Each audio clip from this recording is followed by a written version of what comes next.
విజయదుర్గ పీఠాధిపతి వెంకట సుబ్రహ్మణ్యం మృతిపై వైఎస్ఆర్సీపీ అధినేత వైఎస్ జగన్ దిగ్భ్రాంతి వ్యక్తం చేశారు. పీఠాధిపతి కుటుంబ సభ్యులు భక్తులకు ప్రగాఢ సానుభూతి తెలిపారు.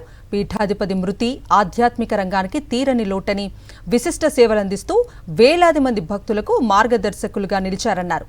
ధర్మ పరిరక్షణ, సనాతన ఆధ్యాత్మిక విలువ ప్రచారం, భక్తి మార్గ బోధన కోసం జీవితాంతం అంకిత భావంతో కృషి చేశారన్నారు.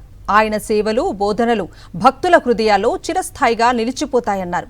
వెంకట సుబ్రహ్మణ్యం మరణం భక్తులకు తీవ్ర ఆవేదన కలిగించిందని, సుబ్రహ్మణ్యం ఆత్మకు శాంతి చేకూరాలని ప్రార్థిస్తున్నట్లుగా వైఎస్ జగన్ పేర్కొన్నారు.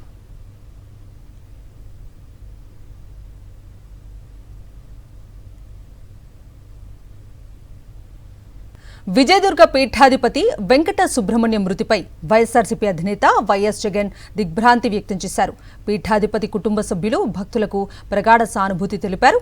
పీఠాధిపతి మృతి ఆధ్యాత్మిక రంగానికి తీరని లోటని, విశిష్ట సేవలందిస్తూ వేలాది మంది భక్తులకు మార్గదర్శకులుగా నిలిచారన్నారు. ధర్మ పరిరక్షణ, సనాతన ఆధ్యాత్మిక విలువ ప్రచారం, భక్తి మార్గ బోధన కోసం జీవితాంతం అంకిత భావంతో కృషి చేశారన్నారు. ఆయన సేవలు, బోధనలు భక్తుల హృదయాల్లో చిరస్థాయిగా నిలిచిపోతాయన్నారు. వెంకట సుబ్రహ్మణ్యం మరణం భక్తులకు తీవ్ర ఆవేదన కలిగించిందని, సుబ్రహ్మణ్యం ఆత్మకు శాంతి చేకూరాలని ప్రార్థిస్తున్నట్లుగా వైఎస్ జగన్ పేర్కొన్నారు.